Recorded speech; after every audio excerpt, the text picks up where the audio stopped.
views expressed on this program are those of the hosts, guests, and callers, and are not necessarily those of this station, its management, or other advertisers.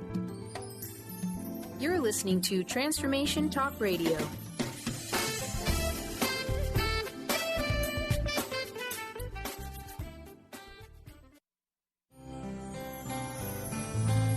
Welcome to the transformative show, We Carry the Light, with host Dr. Susan Allison, the show that inspires you to find the light within and shine your light in the world. Who are you right now? And who do you want to be? What is it that makes you happy, helps you feel fulfilled, and living your purpose? Tune in and let Dr. Susan help you discover that you carry the unique light that only you can shine. Now, here is your host, Dr. Susan Allison. Hi, everyone, and welcome to We Carry the Light. I'm Dr. Susan, and thank you so much for being here today, listening either live or to the archive show. And don't forget, you can go to all the archive shows you've missed. Go to transformationtalkradio.com and go to my host page, Dr. Susan Allison, and you can, for free, listen to all of my archive shows and download them as podcasts. So how are you doing, and how is your week? I always tell you about mine. It's, I have this captive audience. I can tell you how my week has been going, and it's been super busy and still just very, very rich, and I've been so enjoying the last few days reading Stephanie Banks' new book, A Soulful Awakening. I love the title especially because of its multiple meanings, but I'm going to let her tell you about that in a minute. So I could relate to so much in the book, and I don't know if you have had a near-death experience or if you have had an accident or an illness that has completely changed your life, made you look at life differently, look at yourself differently, and perhaps it has opened up a part of you that's been hidden. And this happened to Stephanie, and it has certainly happened to me. So I'll just tell you a bit about my story. I've had several mountain biking accidents, from riding too fast, from riding when I'm too tired, not fully in my body and present, which is a huge lesson, isn't it, right there, just to be fully present always. I've sprained knees, I've sprained ankles, I've had rotator cuff injuries in both shoulders. But I didn't ever experience near death during those times, although I thought I might. I did have something that happened, though, that was very scary, which was my appendix ruptured. And I didn't go to the doctor as soon as I should. I tend to be a person to put my head down and I just keep going no matter what, which isn't always a good thing. So I ended up in the hospital and my appendix had burst.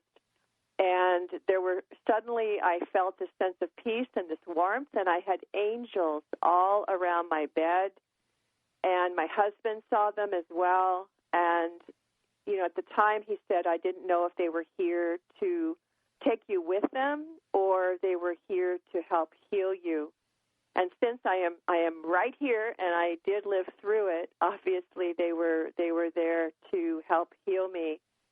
But it was still quite an experience. And after that, which was about 10 years ago, all kinds of things started coming through. I had never been a songwriter. I'd been a singer, but never a songwriter. And suddenly songs started downloading. I called them divine downloads. I just would get the whole song. I would get all the lyrics, the melody, and it would come in sometimes just whoosh in all at once. I had to quickly record it or I would lose it. And that happened. I became more psychic. I became more able to have visions. And for my clients in my psychotherapy practice, I would see, and I still do, see visions for them and get messages that I give to them that are metaphors many times of what is going on in their life in terms of their situation. So in other words, my health crisis and near death actually activated inner gifts and talents for me, really actually helped me discover my soul's purpose. Even though I had an inkling then, I definitely am right in the flow of the stream of it now, and I act on it every day of my life. So you are going to love our guest today, Stephanie Banks, who also had a near-death experience that changed her life in so many miraculous ways. Stephanie Banks is an award-winning author who is quickly making her mark as an accomplished writer. She was born into a family of intuitives who encouraged her to accept guidance from within. Prior to Stephanie's near-death experience, she led an ordinary life that lacked depth and clarity. Immediately following her horrific accident, she became what she calls an awakened soul. She now dedicates her life to mastering ancient wisdom and writing candidly about all she's learned. Her strong connection to the non-physical realm offers guidance and transformation to all those that seek profound insight. She lives with her family in British Columbia, Canada, and she can be contacted at www.stephaniebanks.org. So, Stephanie, welcome to the show. Thanks, Susan. Thanks for sharing that story. It was beautiful. It was really nice to hear that, and the confirmation for me as well. Kindred souls, which I find on my show all the time. It's like it's like the law of attraction. I keep every single week there's somebody that I resonate with. I'm sure my guests resonate with, and your story was an amazing one. In fact, I always like to start with the personal, and would you be willing to tell your story, the catalyst that really put you on this path, and also was the catalyst for your book? Sure, absolutely. It goes back a few years now, 2012. It always amazes me how quickly time goes by, especially when you're doing something that you enjoy doing. Yep. And in 2012, I'll make it brief. I do talk about it in the book, but essentially I was on a mountain biking trip with my partner and my son in the mountains in Whistler, British Columbia, and it's pretty unforgiving territory, big mountains, big terrain, and we came to a section where the boys wanted to do a jump, and the idea was that I would bypass the jumps. I'm not a jumper. I like to be planted on the ground, whether it's my feet or my wheels or my snowboard, and I was heading towards this trail that bypassed all the jumps, and it was almost as if I had this uncontrollable urge or an uncontrollable force, and it pulled me into the jump section, and I thought to myself, well, I'll just roll over one of these jumps and, stop on the top of it and take a picture if I want. I don't have to get big air or anything like that. And as I approached this jump, I realized that I was approaching a big gap between the takeoff and the landing, and with a gully in between the two, and I didn't have enough speed to clear the jump, and I had too much speed to slow down, so I essentially catapulted through the air and head planted against a rock face on the other side before falling into a gully below with my bike landing on top of me.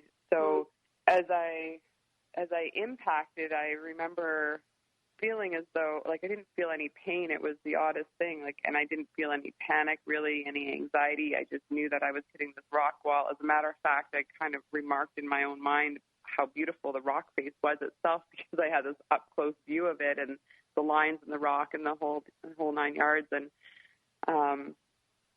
I sort of felt like I went somewhere else, although I didn't have any real immediate recollection of where I had gone. And that recollection started to come back to me as I went through my recovery process. But in the moment, it felt as though somebody or someone was absorbing the pain that I should have been feeling. And it was my second day of recovery. I left the hospital that day, just to backtrack a little bit, with multiple injuries and casts on both arms. And I was pretty banged up and pretty traumatized by the whole experience. And while I was in the casting room, and it came to my, it became clear that the doctor was about to put a cast on both arms, I felt myself go into this panic mode of, how am I going to take care of myself? How am I going to run my company? How am I going to water my animals that need watering? I have donkeys and animals and stuff, a little hobby farm. And I begged and pleaded with the doctor to pick the worst hand, cast it properly, and then pick the least damaged arm, cast it but then wrap it with a tensor so I could easily get the cast off if need be, if I went into a state of panic. And after some persuasive words, he agreed, and I had the cast off before I even got home. And that was my saving grace, really. It was my right arm. And during my recovery, I decided that I needed to do something proactive with my energy. I was feeling really down in the dumps and pretty depressed about the whole thing. I was beating myself up for putting myself in a situation where I was now reliant on other people. And so on the second day, I sat down on my deck and with an empty journal in my hand, and I thought, oh, I'll just write. Maybe that's something that will pass the time. And as I was contemplating what to write about, I realized that I had actually already been writing. And I saw my mother's name, who passed away in 1996, written at the bottom of one of these pages. And I quickly flipped back to see what had just happened and what I'd been writing about. And what I discovered is that I had channeled a 9-page letter from my mother, who passed away, as I said, in 1996. And I was just flabbergasted and amazed. And I read through this letter, and she talked about how my heart had been closed and now it was open, and I had this newfound connection to the other side, just like what happened to you with your health issues. And she talked about how we were in the heat of powerful times as a collective consciousness, and we were going through a spiritual evolution of sorts, and all these concepts that I had never contemplated before. And I also realized that the message itself was in her hand printing. She was a printer, and it was almost identical to that of her printing when she was alive here on Earth in this reality. And so that letter was the first time I had ever channeled. It was the first time I'd ever had this kind of connection to the other side. Although I was open to the idea, I had never done it myself. And I found that every day I woke up with this, renewed passion for life and this excitement to sit down and ask if anyone else was there. And that was the start of this channeling.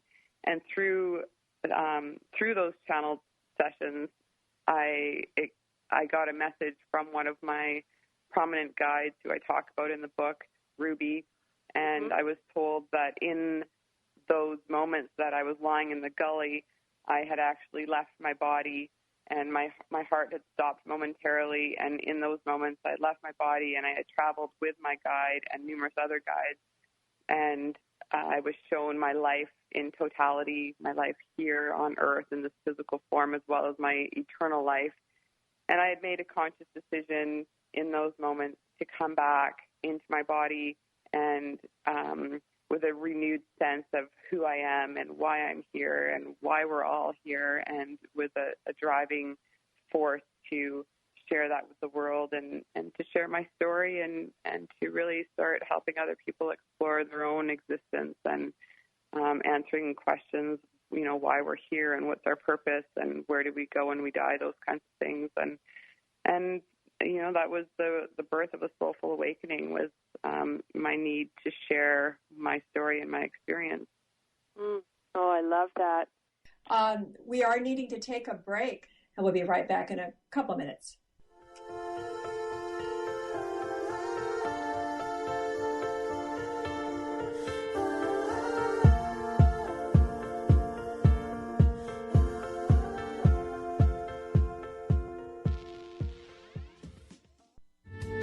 The preceding audio was via a Skype call.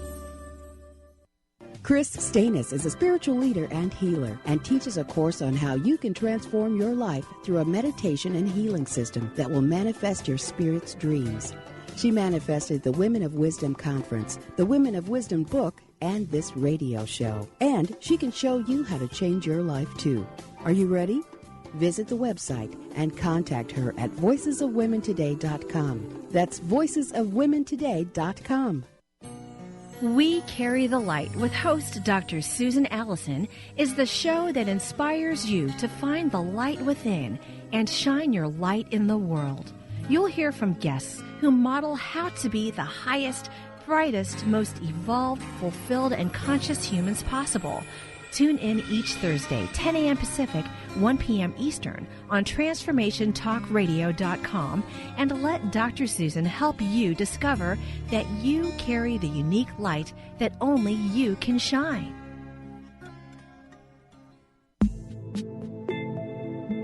Do you want to transform your life's trauma and challenges into the gift that your life was meant to be? It's time for you to take control of your soul journey to heal, grow, and shine. Manifest your destiny with Wendy Wolf, soul transformer, energy, and psychic healer. To start your soul journey, contact Wendy at healgrowshine.com or email Wendy at wendy@wendyrwolf.com and start your adventure today. How would you like increased health and vitality? How would you like to avoid the onset of disease as well as slow the aging process? This is all possible through a simple, safe, and natural process. Every day we are either moving toward wellness or away from wellness. Hi, I'm Mary Jane Mack. I'd like to be your partner in achieving optimal health. Contact me now at maryjanemack.com or call 425-392-0659. Visit maryjanemack.com. Artie Hoffman is the hottest psychic with the warmest heart and the host of the hit show Angels and Answers. A renowned psychic, medium, spiritual life coach, and an entertaining motivational speaker, Artie has helped over 15,000 people with his amazing intuitive gifts, his passion, and his humor. Call 877-ANGEL-02 to schedule a personal reading or to have your own psychic Artie party. That's 877-ANGEL-02. And visit artiehoffman.com and Angels and Answers on Facebook. The following audio is via a Skype call. Ask me, do I look okay? I say, when I see your face, there's not a thing that I would change, 'cause you're amazing, just the way you are. Hey everyone, welcome back to We Carry the Light. I'm Dr. Susan. And Stephanie Banks' new book, A Soulful Awakening.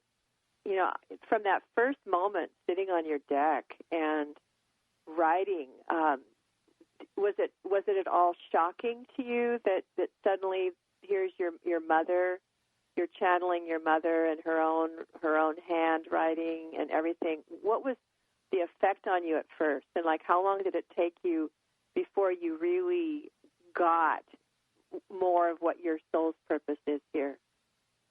Well, when I first received that message, I was really perplexed and confused. And yeah. I mean, I've always liked to write, so I'll sit down and I'll write. But you know the difference when you're writing and when you're channeling something from somewhere else. And it took me.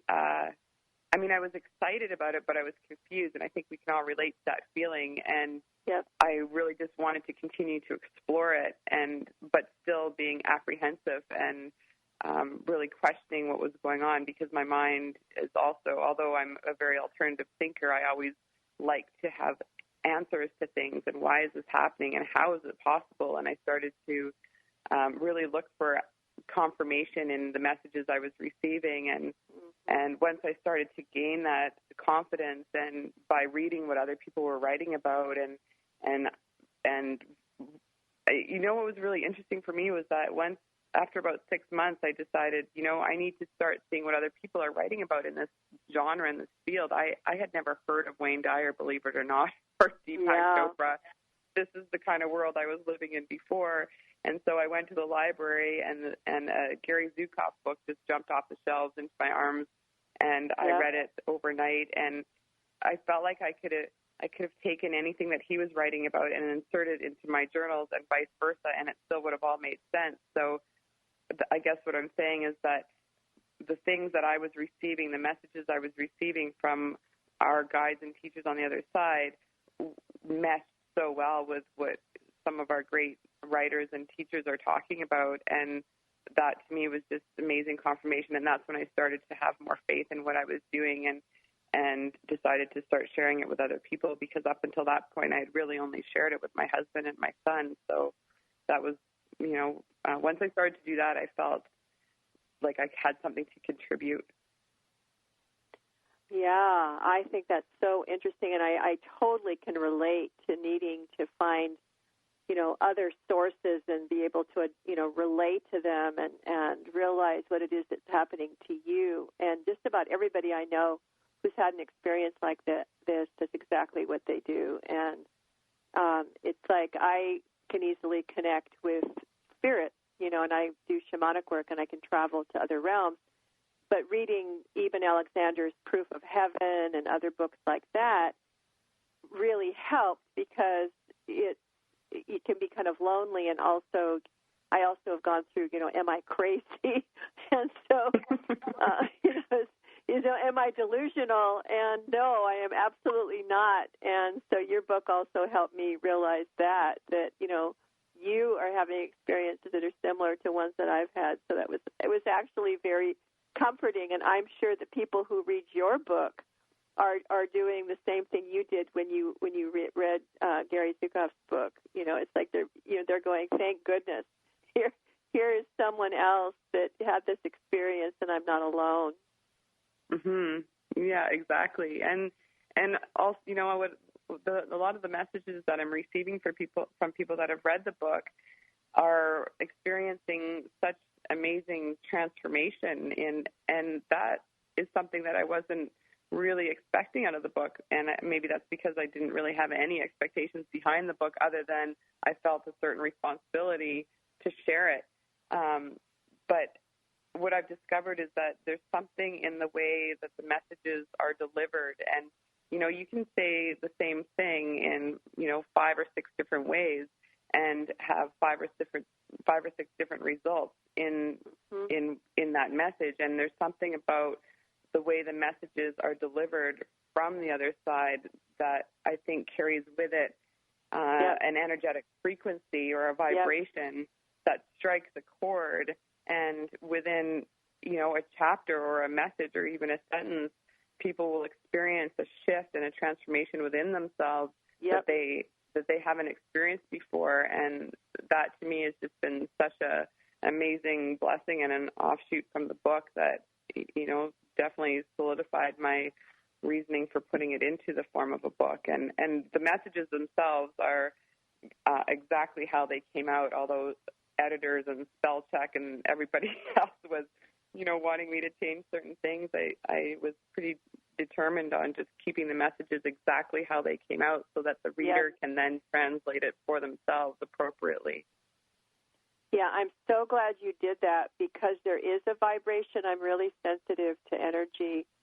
And I was crying reading some of them early on in the book. And I can't remember the guy's name right now. It starts with a T.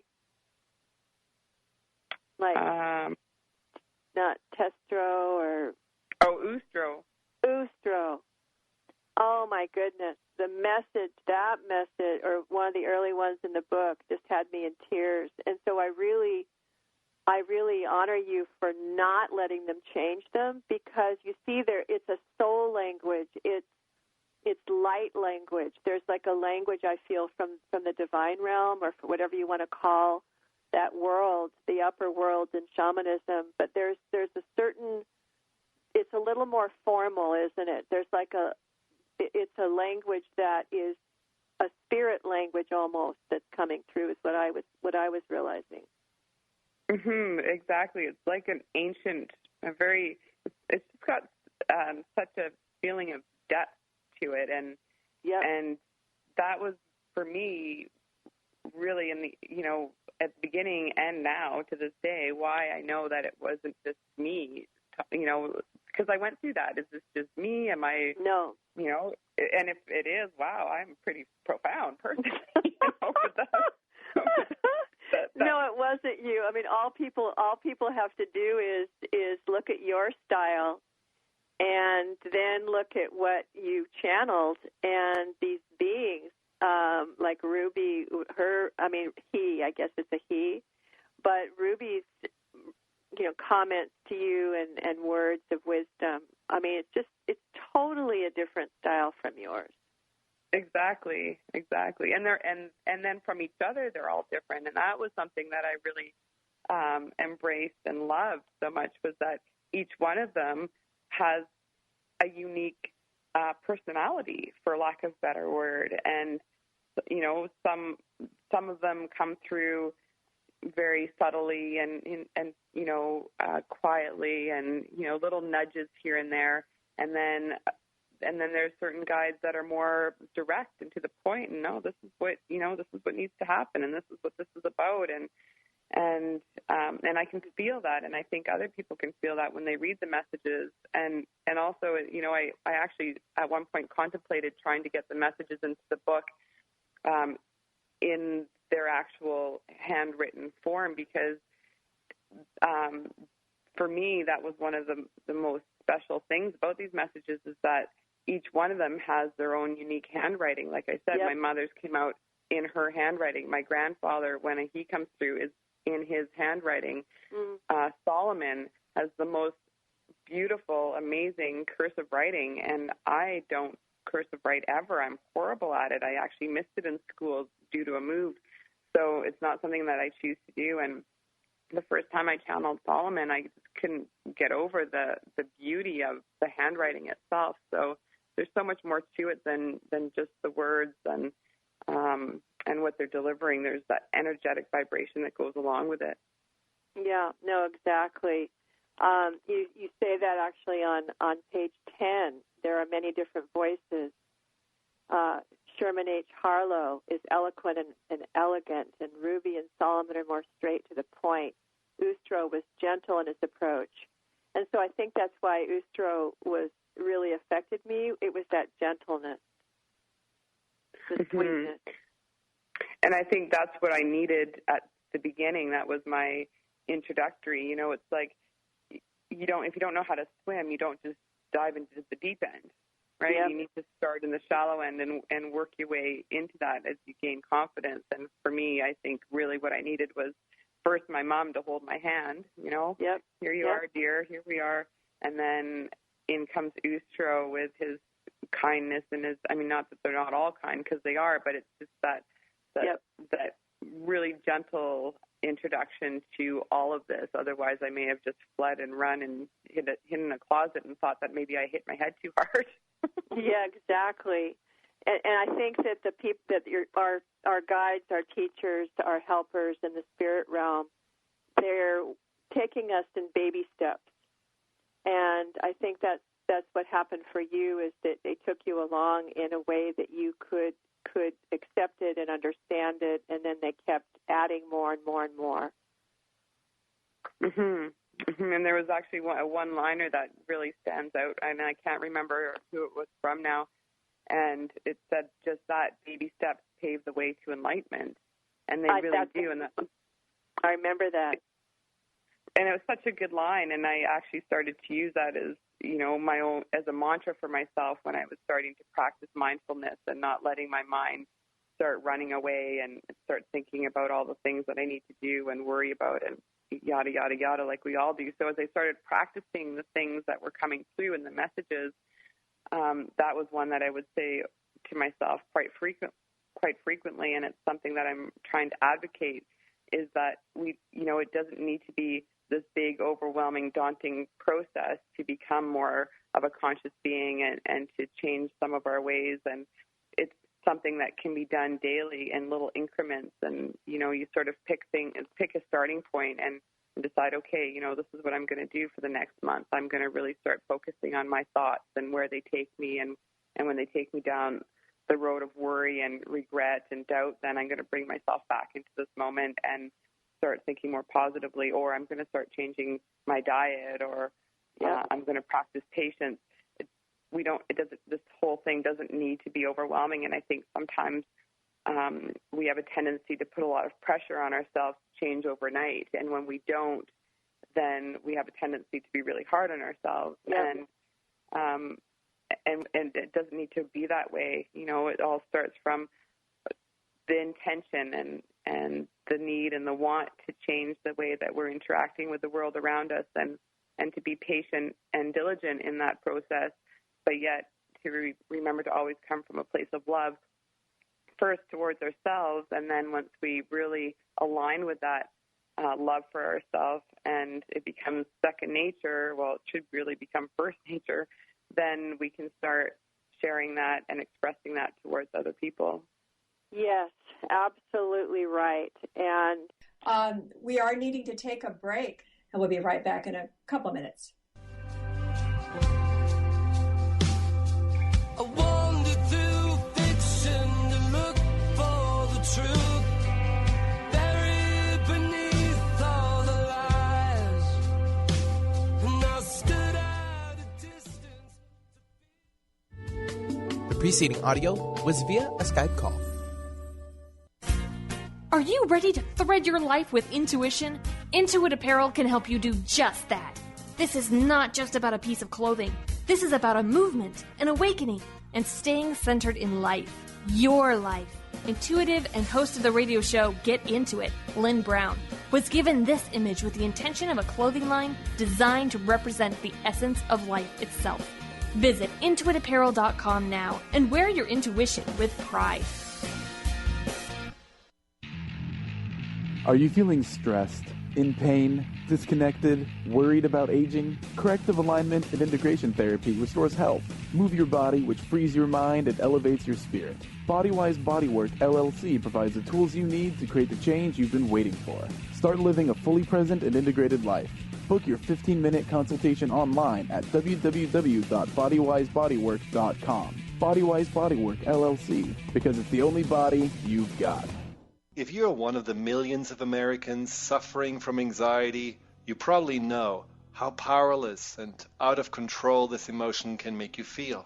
This is why it is so important to remember that anxiety is created by your mind, which means that you can learn to use your mind to uncreate it. Hello, my name is Dr. Friedman Schaub. My award-winning book, The Fear and Anxiety Solution, provides you with a step-by-step breakthrough process to understand and resolve the root causes of your anxiety and build a solid foundation of confidence and inner peace. If you're ready to take your power back, visit thefearandanxietysolution.com. That's thefearandanxietysolution.com, or call 866-903-6463. That's 866-903-MIND. The following audio is via a Skype call. Self in your eyes. Hold on before it's too late. Run till we leave this behind. Hey everyone, welcome back to We Carry the Light. I'm Dr. Susan. And Stephanie Banks' new book, A Soulful Awakening. I loved some of this is related, what you just were saying, to some of the things you were talking about, the later chapters, how we are all one, and the times are changing, and why it's so important for us to know this now, to love ourselves, to find our own purpose, and then, to be able to go out and to love others and to model for them who we can be and what we can do in terms of right now on the planet. So can you talk a little bit about that, those last couple of chapters, in terms of where we are and what we perhaps all need to be looking at?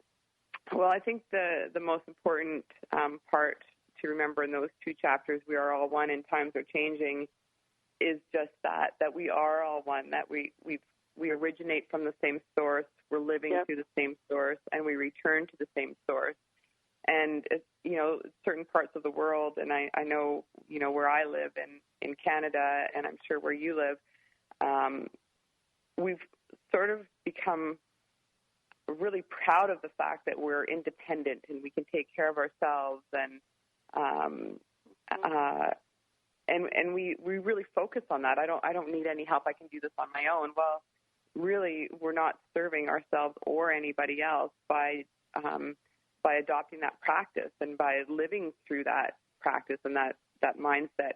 And, when you remind yourself that we're all one, we're all connected by the same roots, we're all a reflection of one another, then we start to embrace the fact that we're here not only to serve ourselves, but when we allow other people to serve us, then we let that in, and in return, we are more prone to serve other people. And this is what keeps us working together, and this is what builds community, and to be okay with the fact that we need help. You know, we need community around us, and we're drawing from each other's strengths and learning from each other's weaknesses.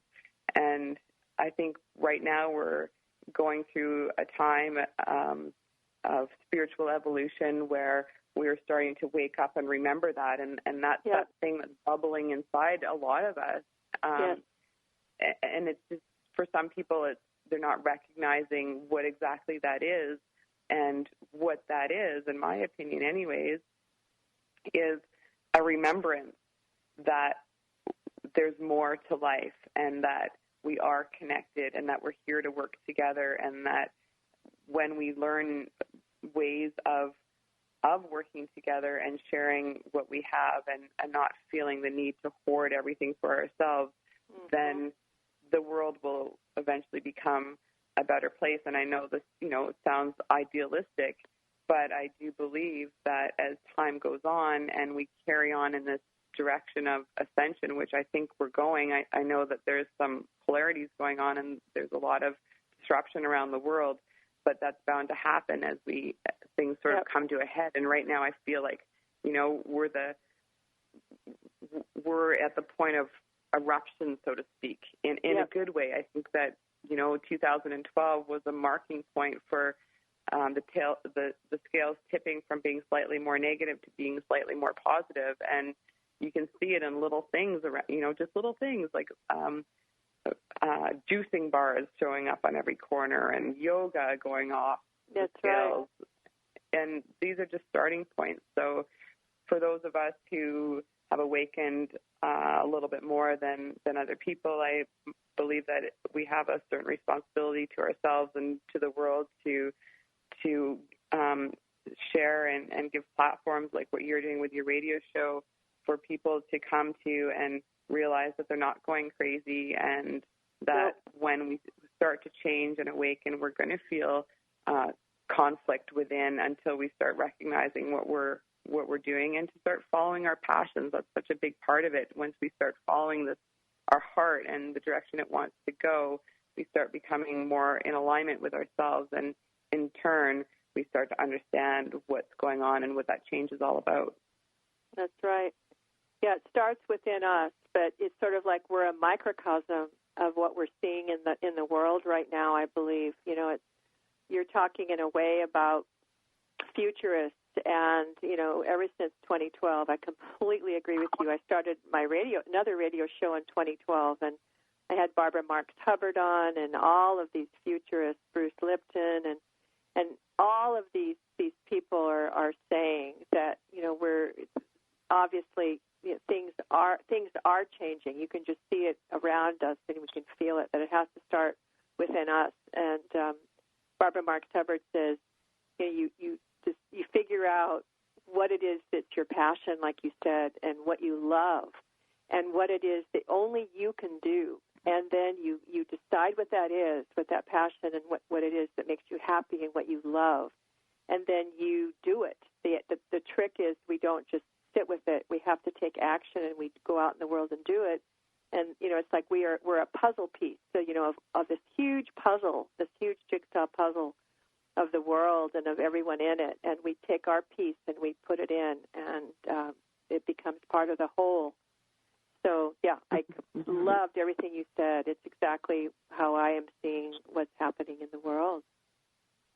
Mm-hmm. And I think, sometimes when it comes to doing the things that we really want to do and feel the need to do, we become really accustomed to getting so caught up in our daily lives and the hustle and bustle that goes along with that we don't take time to do those things.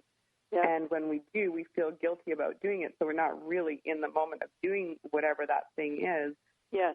We're spending time justifying, and I still do this, especially this time of year when my business is, in its height, and there's, I could literally spend 24 hours a day working 7 days a week. But the reality is that I actually accomplish more and get more done on a daily basis if I take the time in the day, at least at some point, even if it's just half an hour, to do something that that I'm really vibrating with. And when I take that time, I really take it, and I don't spend 20 minutes out of the 30 minutes coming up with excuses of why I'm doing this. And I think, for everybody listening, you're doing everyone else a favor by doing the things that you love, because then with that, like I said, you're really becoming in alignment with your higher self. And then when you feel that alignment, you're a happier person. You have a tendency to be less judgmental and a tendency to be more patient and compassionate and loving and caring and all these things that I think most of us really strive for and want to be. But when we are out of alignment with ourselves, that's where our fears take over. And with fear comes judgment and resentment and manipulation and control and all those, wonderful things that we need to keep in check. Yep. Very true. We are needing to take a break, and we'll be right back in a couple minutes.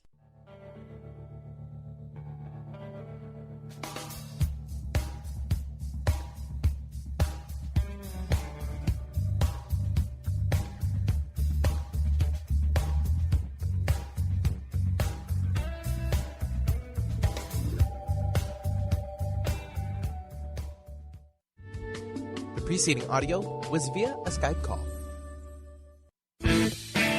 Tune in to the hit show Masters Chambers with your trusted friend Connie Fife. Mondays, 1 p.m. Pacific, 4 p.m. Eastern on TransformationTalkRadio.com. Each week, Connie will connect you with the best thought leaders from around the globe to share their strategies and best practices. Getting better together. To book Connie, visit ConnieFifeSpeaks.com. Holistic Medical Center is where you find it all. A healthy space with doctors who care, see, and listen to the whole you. Hi, this is Dr. Darvish. If you have not found an answer to your chronic symptoms, you will find answers here at Holistic Medical Center. Our doctors find the root cause of your symptoms and guide your body towards healing naturally. We transform lives from within. Visit drdarvish.com or call 425-451-0404. On the cutting edge of the new mainstream, Christine Upchurch is passionate about bringing together science, psychology, and spirituality in a way that can be applied to our everyday lives for true transformation. The Christine Upchurch Show, stellar conversations to illuminate your journey, engages some of the most outstanding visionaries on the planet in lively dialogue to inspire you to become that bright light you're meant to be. Join Christine every Friday at 11 a.m. Pacific Time on KKNW, AM 1150, and Transformation Talk Radio.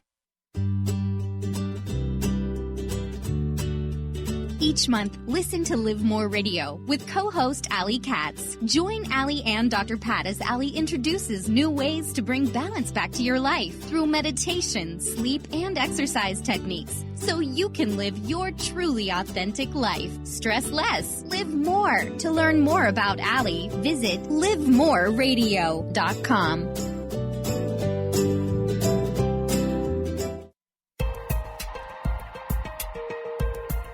Enlightening, humorous, and compassionate. Listen live to The Kelly Ballard Show, insight and inspiration from the great beyond. Kelly is a fourth-generation medium and intuitive who covers topics ranging from grief, spirit guides, and listening to your intuition. Kelly can help you get answers and guidance from the other side with a little bit of humor and a lot of healing. Tune in to The Kelly Ballard Show, Thursdays at 1 p.m. Pacific Time here on TransformationTalkRadio.com. Tune in to The Jen Royster Show, intuitive guidance to inspire your life, each Thursday at 8 a.m. Pacific and 11 a.m. Eastern on TransformationTalkRadio.com. This amazing show is an inspirational hour that will take you on an epic metaphysical journey to discover the spiritual approach to life's greatest challenges. Dr. Jen is an internationally known intuitive counselor, spiritual teacher, and energy healer. Call in for intuitive readings and visit JenRoyster.com for more information. The following audio is via a Skype call.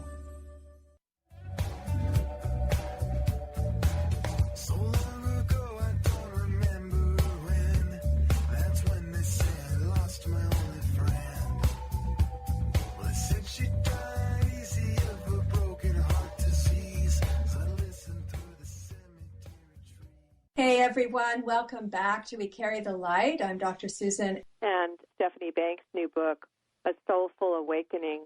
You know, I'm glad you mentioned the higher self word, because in the book you talk about this. You talk about the ego, you know, and so I feel that what we're really, I mean, the ego is fear, right? And so when you're talking about, you know, being in, also when you were talking about being in separation, you know, that, you know, I can do this myself and I'm isolated and, I have this, and, you know, that separation, you know, is also to me the ego. And I think that we've had kind of this whole sort of collective ego thing happening that has made us separate from one another. And I think that's changing, as you said. And so you talk a lot in the book about fear and ego and how it really gets in our way and keeps us from vibrating in our higher self. Exactly. Well, because fear is such a low vibrational energy, and when we have a choice in everything we do. And the way I look at things, because as complex as I can be, I've realized that the universe is really quite simple. It boils down to some very simple fundamental truths, and one of them to me is that in every situation we have a choice to come from a place of fear or from a place of love.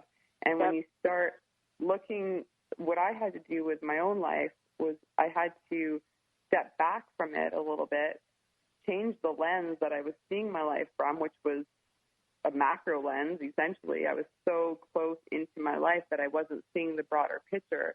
So I literally envisioned myself changing that lens to a wide angle and stepping back. And in every situation, I look at it as if I'm a witness to my life as opposed to being the person in it. And that in itself kind of evokes a sense of separation. But really what it did is it brought me closer to who I am. So I established a relationship with my ego, and I recognized it for what it is. And I appreciate it for being there to give me the opportunity to shift my perception in a situation and then challenge myself to not react from a place of fear, but to respond from a place of love. And the most fulfilling thing I think we can do in any situation is to transform a potentially conflicting moment to one where you create cohesion and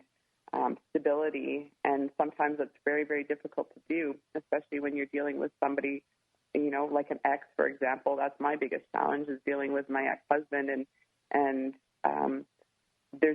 you just have certain relationships where you have a lot of resentment that has built up over the years. And it's easy, you know, to talk on the radio about, come from a place of love, and you know, but when you're in the situation itself, it's very difficult. But when you actually manage to do that and set it all aside and let it all go and recognize that the past is the past and now is now, to me, there's nothing more fulfilling than getting through those moments and transforming a situation to something positive and light. Absolutely right. And that's, you know, the test is in our daily interactions, in our daily life, in the little things that frustrate us, and to be able to come from a place of love instead of fear in every moment. And what you were saying also to me is about being in the present and healing the past, letting it go, forgiveness. There's so much we could talk about this.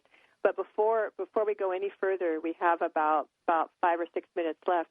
I would love for you to tell listeners how to get your book, how to contact you, and what you offer to people in terms of clients. Do you do phone sessions? Like, what do you do? Go ahead and share that, if you would. Well, my website is stephaniebanks.org, and I have a contact page there. I also sell the book directly from the website, signed copies that I ship from here in Canada. It's also available at Balboa Press, soon to be hopefully one day Hay House. Exactly. Amazon, Barnes & Noble, and on my website there's a page for readings. So if anyone's interested, I do personal readings And then there's a couple different options there. I can just do a reading and scan it and email it. I like to do that because then you see the handwriting or the printing.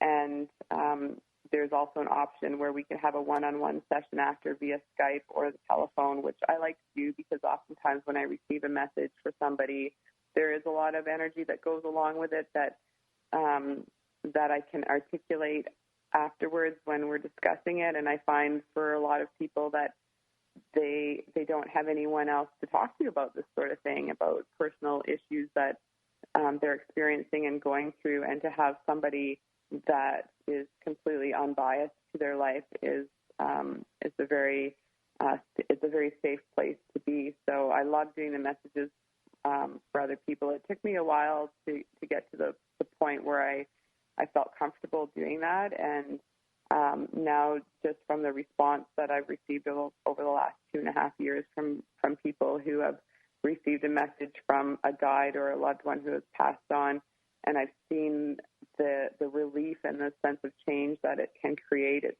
one of the most powerful things that I have to offer, and I just love doing that. And, I have one person in particular who asked for a message from her father who had passed away, and I don't always know if that person's going to come through. So I was a little bit, worried, I guess, that I wouldn't receive the message that she wanted. And it turned out I did receive a message from her father, and she had been really stuck. She'd been in a really bad place, and she hadn't been able to get through a day without crying about her father who had passed away.